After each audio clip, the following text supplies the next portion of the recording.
Go ahead. Just your thoughts on your senior class going into it all. Well, obviously, the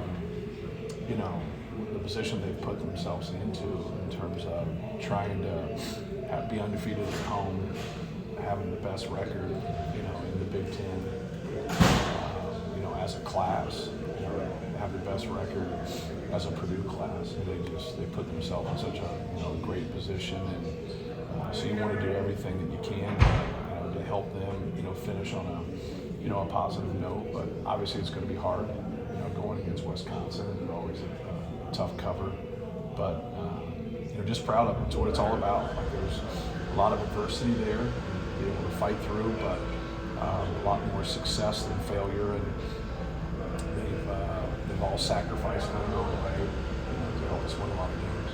Everybody's going to obviously talk about Zach, Mason, Lance, and Ethan, just the job Carson and Chase have done for the program. Right. Well, they've both improved. Like, they're not just people that get into practice and help us in practice. They've worked on their game and they've gotten better. Their improvements hasn't gotten them on the floor. Their improvements has really helped, enhance our team, just because how competitive they've been. When they're the scout team, they lead, our scout team, and they have the ball in their hands a lot.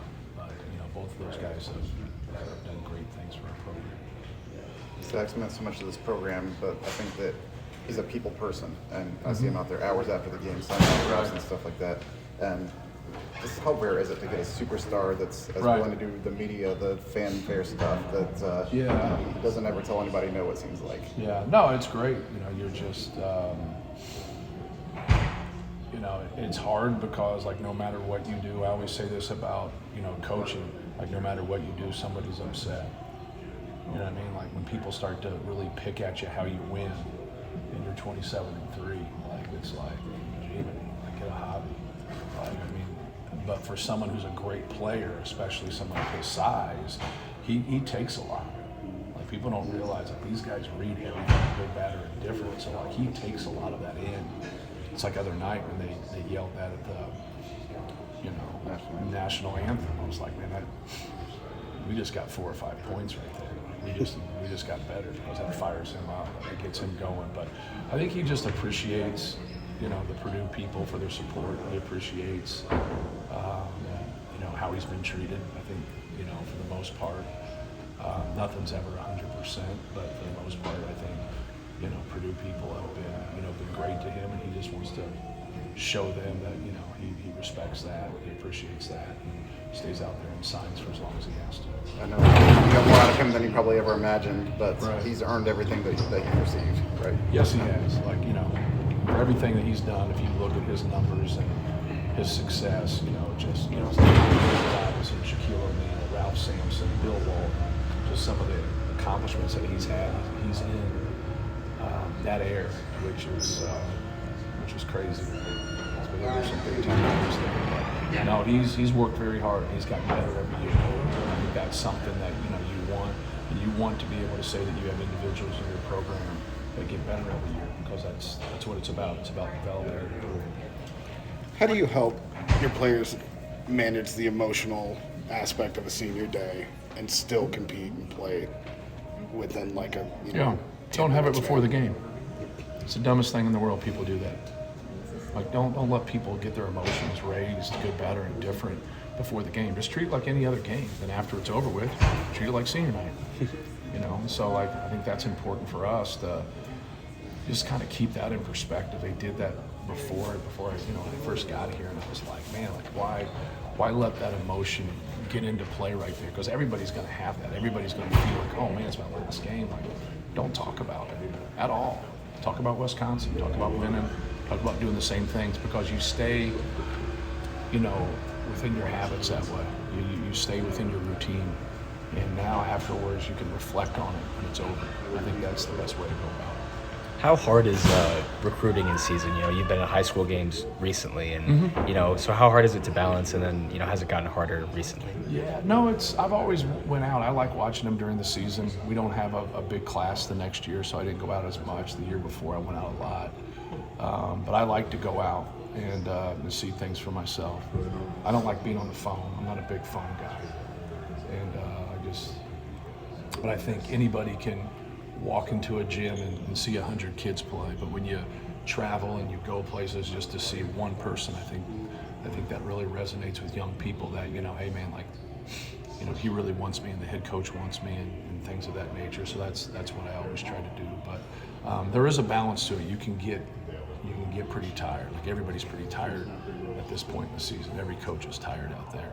But if you don't keep the perspective of your future, man, you're not going to like it. A little different now with the landscape because some people are not recruiting at all and they're just waiting for the portal. And I'm on the other end of that spectrum, so I want to keep doing what we've been doing. Unless something ends up changing, you always got to be able to adapt and adjust to what's best for your program.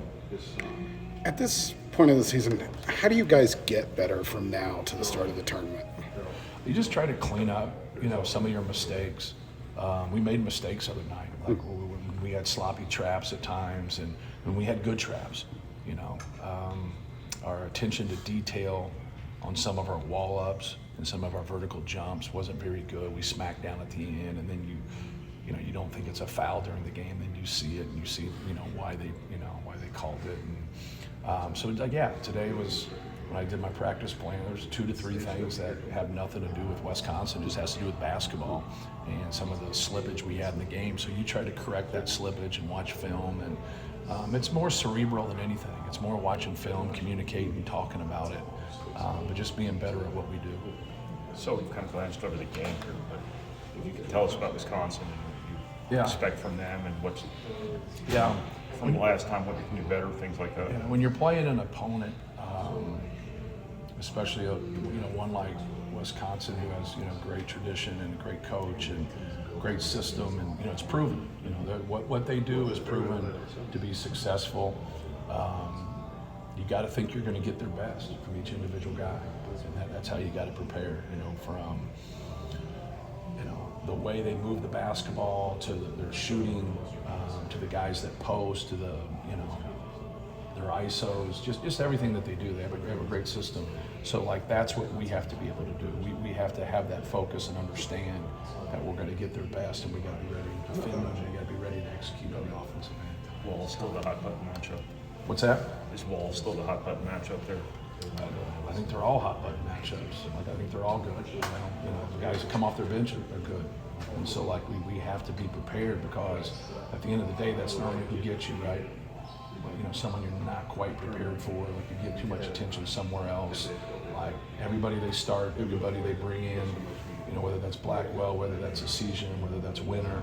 I'm missing a couple guys there, but you have to be prepared. They're very skilled. They understand how to play, and you just can't simply let them do whatever they want to do. Well, Zach developed as a defender where last year I think he would give up an open layup if he had 2 fouls. This year I think teams try to challenge him in those situations, but he's going to be aggressive and make you take a tough shot. So. Right. Yeah. It's both avenues make sense, because that third foul versus 2 points, I'd rather them have 2 points, and keep him in the game, and but also being smart. Like other night, we went back with him, for that last possession. And just had to tell him, hey, if you miss a shot, don't go over somebody's back for a rebound. Don't get that third one. Be smart about it. Don't worry about it. It's not that important. You just got to have the discipline. I thought he had great discipline of staying down other night. I don't think he did a great job of that against Wisconsin the first time. I thought he was kind of all over the map. You can't contest everything. You got to, when you have that kind of size, you got to be able to wall them up, no pun intended, and not let them get angles, and then kind of be that second jumper.